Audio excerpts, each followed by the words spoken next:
हम इन 5 सालों में इस पिथौरागढ़ शहर की दशा और दिशा बदलेंगे। हम यहाँ पे ठेकेदारी प्रथा को पनपने नहीं देंगे। दूध बेच बेरन मेरी जाल हमून पड़ा रहे। क्या एक गरीब के बच्चे को शिक्षित होकर आगे बढ़ने का अवसर नहीं मिलना चाहिए?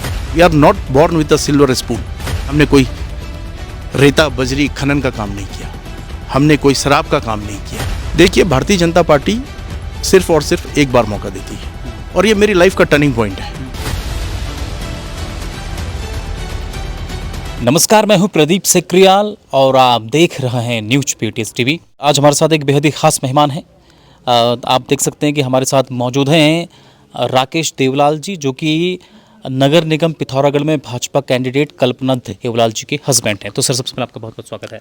नमस्कार प्रदीप भाई, व मैं सम्मानित जनता को अपना प्रणाम, नमस्कार, और आप सभी लोगों का आशीर्वाद हम सब लोगों पर बना रहे। अगर आपने ऋषेंद्र महर का स्पीच सुना हो या फिर जो उनकी तरफ से आरोप ये लगाए जा रहे हैं, हालांकि उन्होंने कांग्रेस पे भी आरोप लगाया है, भाजपा पे भी। स्पेशली उन्होंने ये भी कहा हमारे इंटरव्यू में कि शायद अभी तक मेरे सवालों का जवाब नहीं मिला है, तो उसी सवाल के जवाब के लिए हम आपके बीच आए हैं। बहुत बहुत शुक्रिया कि आपने समय दिया। उनका ये सवाल था कि उन्होंने एक होटल का जिक्र करते हुए कहीं ना कहीं आप पर ये आरोप लगाए हैं कि अभी तो आप नगर निगम में आए भी नहीं हैं, उससे पहले ही आपने नगर पालिका की ज़मीन पर अपना कब्जा करना शुरू कर दिया है। तो इसको लेके क्या कुछ कहेंगे आप? प्रदीप जी, देखिए, ऋषेंद्र भाई मेरे छोटे भ्राता हैं और जिस तरह से उन्होंने मेरे ऊपर आरोप लगाए हैं वो बिल्कुल ही निराधार है। देखिए, 2002 की बात है, जब मैं दिल्ली से अपना स्वरोजगार करने के लिए पिथौरागढ़ में आया था। जो लोग कहते हैं ना कि पलायन रुकना चाहिए, तो मेरे से अच्छा पलायन का उदाहरण कोई नहीं दे सकता है। मैं दिल्ली में नौकरी करता था MBA करने के बाद। उसके बाद मेरे बूढ़े माँ बाप यहाँ पिथौरागढ़ में रहते थे, उनकी परवरिश करने वाला कोई नहीं था। तो मैंने डिसाइड किया कि यार, दिल्ली जैसे मेट्रो की मैं रह के लाइफ को, जो मेरा आगे का फ्यूचर है वो ज़्यादा काफ़ी अच्छा ब्राइट फ्यूचर था वहाँ, क्योंकि मैंने MBA दिल्ली यूनिवर्सिटी से किया था और मैं उस समय पार्ले जी में एज ए एरिया मैनेजर काम करता था। परंतु अपने पारिवारिक पृष्ठभूमि को देखते हुए अपने बूढ़े माँ बाप की सेवा करने के लिए मुझे वापस पिथौरागढ़ आना पड़ा। और जैसा कि आपको विदित है कि मैं एक भूतपूर्व सैनिक का पुत्र हूँ। मेरे पूरा परिवार इसी बजेटी जन्मभूमि में पैदा हुआ है। मैं खुद बजेटी गाँव का रहने वाला हूँ।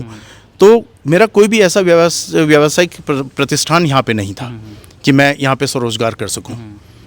तो 2004 में मैंने नगर पालिका का एक बिड निकली थी, एक टेंडर निकला था, जो कि नगर पालिका के पास छत का आवंटन होना था। उसमें मैंने भी टेंडर में प्रक्रिया में हिस्सा लिया और मेरा जो हाईएस्ट जो टेंडर की प्रक्रिया होती है, हाईएस्ट बिड होती है, वो क्वालिफाई किया था।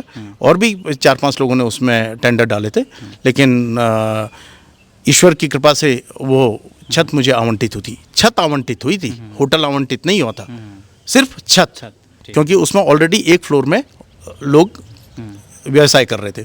उसकी छत का आवंटन मुझको हुआ था नगर पालिका के द्वारा, और वो भी पूरी प्रक्रिया के उससे हुआ था। तो मैं ऋषेंद्र भाई को ये बताना चाहता हूँ कि जो छत मुझे आवंटित हुई थी और वो सब नियम प्रक्रिया के आधार पर हुई थी, उस छत के ऊपर जो मैंने होटल बनाया, उस होटल में नगर पालिका का एक भी रुपया नहीं लगा। उस होटल के कंस्ट्रक्शन में जो भी कंस्ट्रक्शन कॉस्ट थी वह मैंने स्वयं वहन करी है, जो भी जितना भी रुपया लगा। और जिस तरह से ऋषेंद्र भाई कह रहे हैं कि मात्र 3500 रुपये में, वह 3500 रुपये मात्र एक फ्लोर का किराया है। कुल मिला के मैं उसका 12,500 रुपया मैं उसमें मासिक किराया में देता हूँ।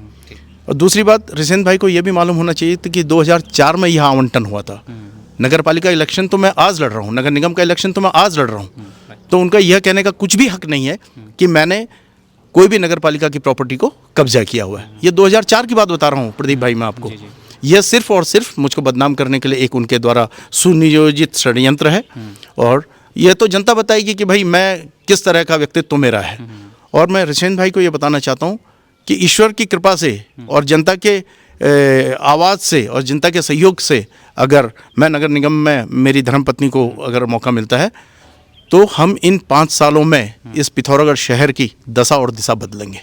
हम यहाँ पे ठेकेदारी प्रथा को पनपने नहीं देंगे। हम कोई ठेकेदारी करने नहीं आ रहे हैं, हम यहाँ पे चिंदी चोरी करने नहीं आ रहे हैं, हम एक विज़न के साथ आ रहे हैं, हम एक अपने डॉक्यूमेंट को लेके आ रहे हैं पिथौरागढ़ नगर निगम को आगे बढ़ाने के लिए।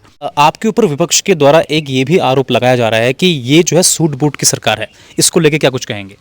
प्रदीप जी, जिस तरह से विपक्ष मेरे पे सूट बूट की सरकार का एक आरोप लगा रहा है, मैं उन भाइयों को ये देना चाहता हूँ कि देखिए, जिस तरह से हम लोगों का जीवन यापन एक ग्रामीण अंचल से पैदा हुआ है, इसी बजेटी गांव से हम लोगों ने अपना जीवन यापन शुरू किया है। मैं बताना चाहता हूँ कि हमारा परिवार उस समय, मेरे फादर ऑनरेरी कैप्टन रिटायर्ड हुए थे और वो 1971 में रिटायर हो गए थे। उन्होंने द्वितीय महायुद्ध लड़ा था, इंडो चाइना वॉर लड़ा था। तो मैं उनको ये बताने देना चाहता हूँ कि 1971 में मेरे पिताजी की मात्र 55 रुपये पेंशन हुआ करती थी और हमारे परिवार में मेरी 5 बहनें थी। 5 बहनों के बाद मेरा भाई और उसके बाद 7वें नंबर पे मैं हूँ। तो इतने बड़े भरे पूरे परिवार को लालन पालन पोषण करना उस 55 रुपये में गुजारा नहीं होता था। तो मेरी माँ ने 2 भैंसें उस ग्रामीण में पाली थी, उस बजेटी गांव में पाली थी और उन भैंसों से जो कुनान ने दूध बेच बेरन मेरी जाल हमून पढ़ा रहा। हमारे शिक्षक जो थी ऊक फीस दिन खेलने लगे, हम 5 की 5 बहनें हमारी GGIC विद्यालय में पढ़ती थी और दोनों भाई हम सरस्वती शिशु मंदिर में पढ़ते थे। तो कहीं ना कहीं उनका ये कहना कि सूट बूट की सरकार है, मैं आपसे ये जानना चाहता हूँ कि क्या एक गरीब के बच्चे को शिक्षित होकर आगे बढ़ने का अवसर नहीं मिलना चाहिए? हम जीरो से स्टार्ट किया है, हमने अपनी लाइफ जीरो से स्टार्ट की है। We are not born with the silver spoon. हमने स्ट्रगल करके हम आज यहाँ तक पहुँचे हैं और मेरे पिताजी का एक ही ध्येय होता था कि मैंने अपने बच्चों को शिक्षित करना है और उस शिक्षा की वजह से ही आज हमारी स्टैंडिंग है, उस शिक्षा की वजह से ही आज हम अपने इस मुकाम तक पहुँचे हैं। मेरी 5 बहनों को उन्होंने शिक्षित किया और मेरी 5 बहनें सरकारी जॉब में लगी। उस समय 1971 की बात बता रहा हूँ मैं आपको, तब तो मैं पैदा भी नहीं हुआ था। मैं I was born in 1973 after his retirement. और आज की डेट में 5 बहनें मेरी सरकारी नौकरी में थी, जो कि अब रिटायर भी हो चुकी हैं कई अपने अपने जॉबों से। मेरा भाई बड़ी मुश्किलों से पढ़कर उसने सैनिक स्कूल लखनऊ में पढ़ाई करी और वो कर्नल के पद से रिटायर हुआ है। और मैं खुद स्वयं सैनिक स्कूल घोड़ाखाल से मैंने पढ़ाई करी और ईश्वर की कृपा से आज मैंने अपने आप को एक स्टैंडिंग दी है। आप लोगों के आशीर्वाद से मैंने भी सिर्फ शिक्षा के माध्यम से ही हम लोग यहाँ तक पहुँचे हैं। हमने कोई रेता बजरी खनन का काम नहीं किया, हमने कोई शराब का काम नहीं किया। तो मैं इन लोगों से ये पूछना चाहता हूँ कि क्या एक गरीब परिवार के व्यक्ति को शिक्षित होकर स्वयं के पैरों पर रोजगार खड़ा कर कर यहाँ तक पहुँचना उनको सूट बूट की सरकार नज़र आ रहा है? मैं यही आप लोगों के माध्यम से ये कहना चाहता हूँ। इसका जवाब सिर्फ और सिर्फ जनता देगी और मेरा एक बड़ा क्लियर विज़न है। देखिए, भारतीय जनता पार्टी सिर्फ और सिर्फ एक बार मौका देती है और ये मेरी लाइफ का टर्निंग पॉइंट है और मैंने अपने आप को प्रूफ करना है, भारतीय जनता पार्टी को प्रूफ करना है कि मैं पिथौरागढ़ नगर निगम में अपने आप को कैसे अच्छे से अच्छा साबित कर सकूं। और मैं जनता को विश्वास दिलाना चाहता हूं कि अगर आप लोगों के आशीर्वाद से इस कुर्सी पर हम पदासीन होते हैं तो आपको पिथौरागढ़ की बेहतरी के लिए और पिथौरागढ़ की मतलब 5 साल के अंदर आपको ऐसा रिजल्ट हम पिथौरागढ़ शहर को बना के देंगे कि जनता स्वयं में ये कहेगी कि उनका जो वोट है, जो उनका डिसीजन है, जिस शख्सियत को उन्होंने नगर निगम में बैठाया है और उनका मत हम बर्बाद नहीं होने देंगे और उनकी आशाओं और आकांक्षाओं पर हम पूरा खरा उतरने की कोशिश करेंगे। हमारा आपसे एक और सवाल ये है कि अपोजिशन के द्वारा खासकर जो है कांग्रेस ने ये भी कहा है कि जो भाजपा की यहाँ मेयर कैंडिडेट हैं वो अभी तक स्कूल संचालन उनके द्वारा किया जा रहा था यहाँ पे और उन्हें राजनीति का बिल्कुल भी अनुभव नहीं है, बिल्कुल नई नवेली हैं। इसको लेकर क्या कुछ कहेंगे?